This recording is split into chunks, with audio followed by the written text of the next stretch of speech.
Welcome to subscribers of target 100 mathematics. और जिन्होंने subscribe नहीं किया है वो जल्दी से सब्सक्राइब कर ले। हाँ जी, 11th क्लास आइए स्टार्ट करते हैं ट्रिग्नोमेट्रिक फंक्शंस। देखिए, ट्रिग्नोमेट्री किससे बना है? ट्राइगोन और मेट्रॉन से।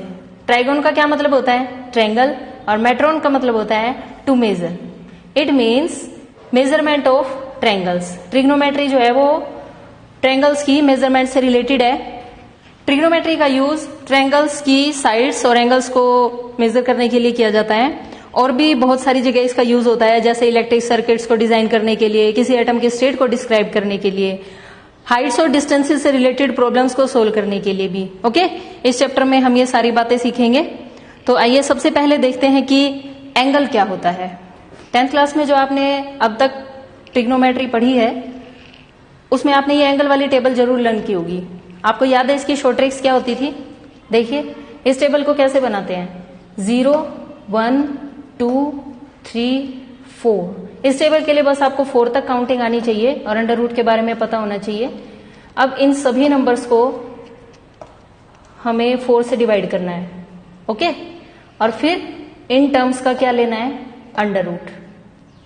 अंडरस्टैंड? अब बताइए, 0/4 का आंसर 0 और 0 का अंडर रूट 0 ही हो जाएगा। 1 का अंडर रूट 1, 4 का अंडर रूट 2। पहले आप इन्हें कैंसिल करेंगे। 2 1 जा 2, 2 2 जा 4। 1 का अंडर रूट 1, 2 का अंडर रूट ऐसे अंडर रूट 2। ठीक है, under root 3 as it is. और ये अंडर रूट जब 4 पर लगेगा तो ये 2 आंसर देगा।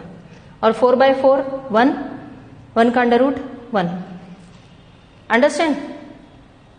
आपको इसमें सिर्फ साइन को लर्न करना होता है। उसके बाद कोस, टेन, कोट, सीकेंट और कोसिकेंट सभी इसी एक लाइन से ही बन जाते हैं। अब देखिए, कोस की वैल्यू के लिए आपको क्या करना है?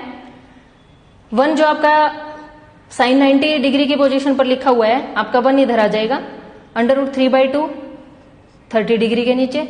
1/√2 same as it is.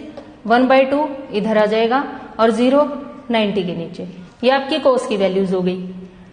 Tangent क्या होता है आपको पता ही है, साइन बाय कोस। 0/1 का आंसर 0। 1/2 divided by √3/2। दोनों का डिनोमिनेटर सेम है, कैंसिल हो जाएगा 2 से 2। आपके पास क्या बचेगा? 1/√3। यहां देखिए, जब आप 1/√2 के डिनोमिनेटर में 1/√2 लिखेंगे तो ये दोनों ही क्या हो जाएंगे? कैंसिल। और आपके पास क्या बचेगा? ओनली 1। यहां पर भी 2 से 2 कैंसिल हो जाएगा और क्या बचेगा? √3। 1/0 क्या होता है आपका? Not defined. नॉट डिफाइंड को इस तरह इन्फिनिटी से डिनोट किया जाता है। ओके, ये आपकी 10 की वैल्यूज हो गई। कोटेंजेंट क्या होता है? 10 का रेसिप्रोकल। 0 का रेसिप्रोकल इन्फिनिटी। 1/√3 का रेसिप्रोकल आप इन्हें पलट के लिख दीजिए √3। 1 का 1 ही रहेगा। √3 का क्या बन जाएगा? 1/√3। और इन्फिनिटी का क्या बन जाता है? 0। अंडरस्टैंड? सीकेंट किसका रेसिप्रोकल होता है? सीकेंट रेसिप्रोकल होता है कोस का। 10 रेसिप्रोकल होता है कोटेंजेंट का। साइन रेसिप्रोकल होता है कोसिकेंट का। अंडरस्टैंड? इन वैल्यूज को आपको पलट के लिख देना है बस। सीकेंट की वैल्यू आप लिखना चाहते हैं तो आप कोस की वैल्यूज को पलट दीजिए। √3/2 क्या बन जाएगा? 2/√3। 1/√2 क्या बन जाएगा? √2। 1/2 2 बन गया। 0 का रेसिप्रोकल इन्फिनिटी। ठीक है, अब कोसिकेंट लिखना है आपको तो 0 का रेसिप्रोकल इन्फिनिटी। 1/2 का रेसिप्रोकल 2। 1/√2 का रेसिप्रोकल √2। √3/2 का reciprocal 2/√3 and 1 as it is. Okay, तो ये आपकी 6 ट्रिग्नोमेट्रिक फंक्शंस की वैल्यूज हो गई। अंडरस्टैंड? ये सारी आपको याद करने की जरूरत नहीं है, आप सिर्फ फर्स्ट साइन की याद कर लीजिए, बाकी अपने आप ही आपको लर्न हो जाएंगी। ठीक है, अब देखिए, ये 3 आइडेंटिटीज भी आपने 10th क्लास में रीड की हैं। ये आपकी आगे काफी यूज होने वाली है ट्रिग्नोमेट्री में। sin² theta plus cos² theta is equal to 1। अगर आपको यहां से साइन या कोस की वैल्यू कैलकुलेट करने के लिए कह दिया जाए तो आप क्या करेंगे? sin² theta is equal to plus का cos² थीटा राइट साइड जाकर माइनस का 1 माइनस cos² थीटा। क्योंकि अब आपको सिर्फ साइन थीटा की वैल्यू चाहिए, तो आप क्या लिखेंगे, sine theta is equal to √1 minus cos square theta, और ये वैल्यूज आपकी प्लस माइनस में आएंगी। ऐसे ही आप कोस थीटा को कैलकुलेट कर सकते हैं, plus minus √1 minus sine square theta. Similarly second identity आपकी होती है secant square theta minus tan square theta is equal to 1। यहां से भी आप सीकेंट स्क्वायर थीटा की value 1 plus tan square theta लिख सकते हैं, और अगर आपको सिर्फ सीकेंट थीटा चाहिए तो आपका √ आ जाएगा इधर। टेन स्क्वायर थीटा की वैल्यू भी कैलकुलेट की जा सकती है। यहां से आप टेन स्क्वायर थीटा को राइट साइड ले जाएं और 1 को इधर ले आए, तो आपके पास क्या बन जाएगा, tan square theta is equal to secant square theta minus 1। ठीक है, और taking square root both sides, tan theta बन जाएगा आपका plus minus √ secant square theta minus 1। Third identity आपकी है cosecant square theta minus cot square theta is equal to 1। अगर आपको यहां से कोसिकेंट स्क्वायर थीटा की वैल्यू कैलकुलेट करनी है तो आप क्या लिखेंगे, 1 plus cot square theta. Taking square root both sides, आपका ये बन जाएगा cosecant theta is equal to plus minus √1 plus cot square theta. ठीक है, सिमिलरली आप यहां से कोट थीटा की वैल्यू भी कैलकुलेट कर सकते हैं। वो क्या बन जाएगी, कोसिकेंट स्क्वायर थीटा माइनस 1 √ और प्लस माइनस। ठीक है, तीनों ही आइडेंटिटीज आपको अच्छी तरह से लर्न होनी चाहिए। अंडरस्टैंड। अब देखिए एंगल क्या होता है। मान लीजिए ये आपके पास एक रे है। रे क्या होती है, जिसका एक पॉइंट फिक्स होता है और सेकंड साइड से आप इसे एक्सटेंड कर सकते हैं। मैंने इस रे को एक फिक्स पॉइंट के अलोंग मूव कर दिया। मान लीजिए ये आपकी पहले इनिशियल पोजीशन थी और बाद में ये आपकी फाइनल पोजीशन है। जो फिक्स पॉइंट होता है उसका नाम वर्टेक्स होता है। एंगल का मतलब होता है हम कहां से चले और कहां पर पहुंचे, इस पोर्शन की मेजरमेंट को एंगल कहते हैं। It means measurement of this journey from initial position to final position is called angle. देखिए एंगल 2 टाइप्स के होते हैं, positive angle, negative angle. Positive angle का क्या मतलब होता है, anticlockwise direction. Anticlockwise direction means ये आपकी रे है और ये जो आपकी मेजरमेंट है आपने इस डायरेक्शन में ली है, ये एंटी क्लॉकवाइज डायरेक्शन होती है, ये आपका पॉजिटिव एंगल कहलाता है। क्लॉकवाइज डायरेक्शन में अगर आपने एंगल को मेजर किया, क्लॉकवाइज डायरेक्शन, इट मीन्स ऐसे, तब इस एंगल को नेगेटिव एंगल कहा जाता है। ओके, अब देखिए एंगल को 2 तरीके से मेजर किया जाता है। एक तो डिग्री में, जो आप छोटी क्लासेस से पढ़ते आ रहे हैं, और अब 11th क्लास में एंगल की एक नई यूनिट आई है, रेडियन। ये आपके पास एक सर्कल है। अगर आपने इस सर्कल के 360 पार्ट्स कर दिए, 360 पार्ट्स अगर आपने इस सर्कल के कर दिए, तो each part is equal to 1 degree. Okay, और उसके बाद जैसे मान लीजिए ये आपका 1 डिग्री है इतना, अगर आपने इस 1 डिग्री के 60 पार्ट्स फर्दर कर दिए, then each part is equal to 1 minute. It means 1 degree is equal to 60 minutes. Similarly 1 minute is equal to 60 seconds. Degree का सिंबल आपको पता ही है, ऐसे लिखा जाता है डिग्री को, 1 डिग्री। अब रेडियन में देखिए, रेडियन क्या होती है, आपके पास एक सर्कल है, उसमें ए बी एक आर्क है। इस आर्क की लेंथ अगर सर्कल की रेडियस के इक्वल ही हो जाए, it means arc A B is equal to R. ऐसा करने से जो एंगल बनता है वो एंगल आपका रेडियन में आता है, 1 रेडियन। और इसको कैसे डिनोट करते हैं, 1 के अपर राइट कॉर्नर पर अगर आप C लिख देंगे तो ये रेडियन में डिनोट हो जाएगा।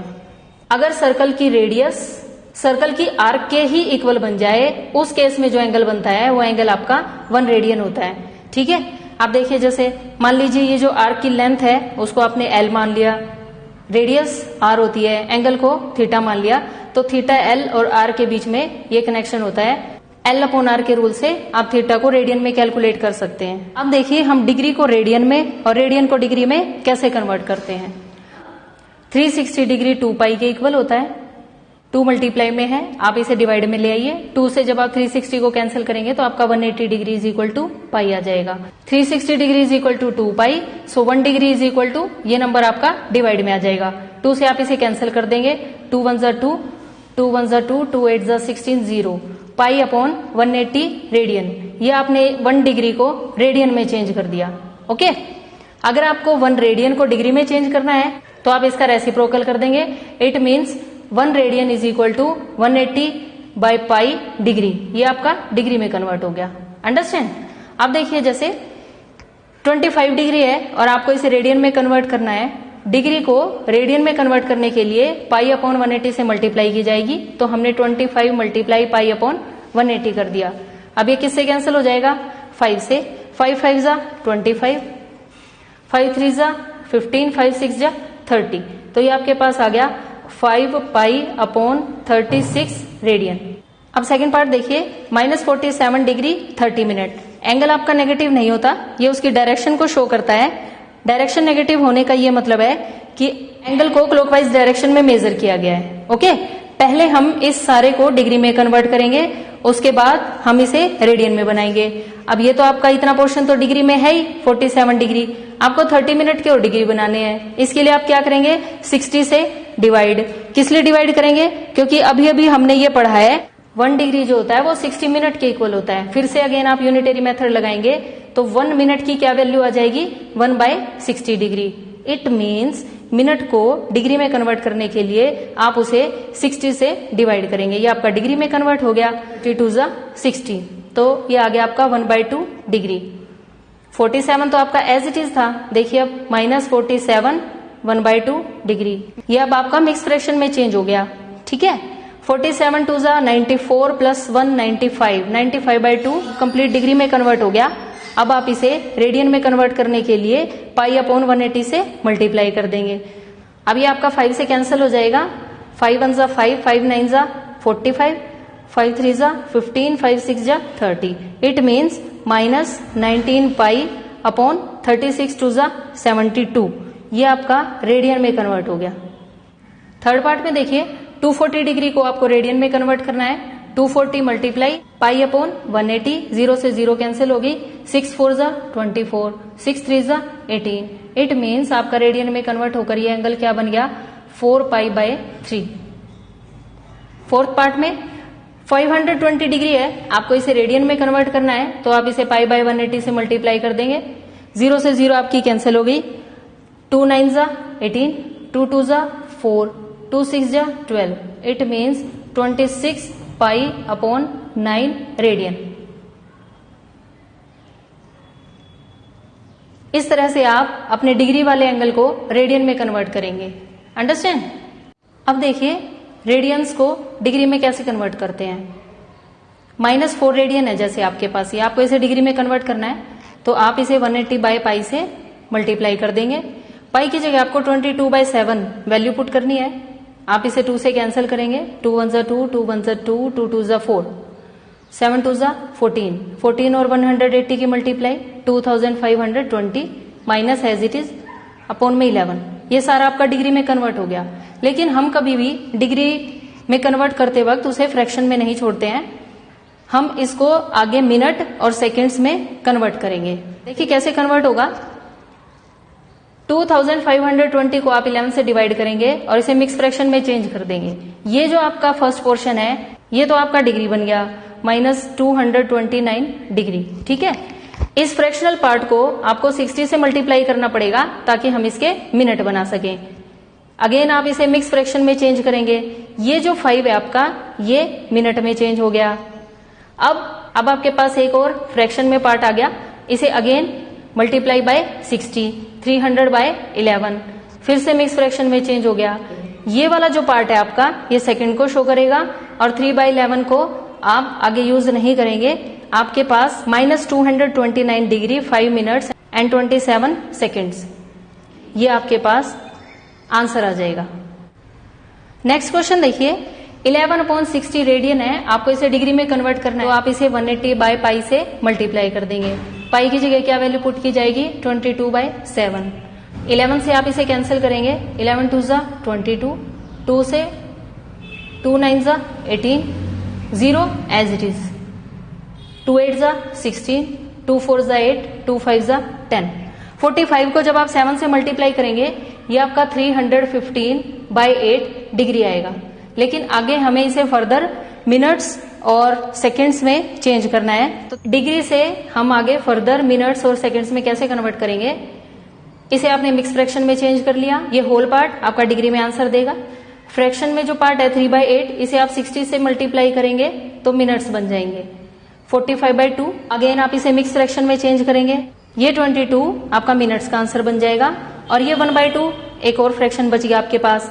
आप इसे एक बार फिर से 60 से मल्टीप्लाई करेंगे और वो किस में कन्वर्ट हो जाएगा, सेकेंड्स में। 2 से जब आप 60 को कैंसिल करेंगे तो आपके पास आएगा ये 30। तो ये आपका 30, 39 डिग्री 22 मिनट्स एंड 30 सेकेंड्स। ये आपने 11/16 को डिग्री में कन्वर्ट कर दिया। सेकेंड क्वेश्चन का थर्ड पार्ट देखिए, 5π/3 रेडियंस है, आपको इसे डिग्री में कन्वर्ट करना है। तो डिग्री में कन्वर्ट करने के लिए हम 180/π से मल्टीप्लाई करते हैं।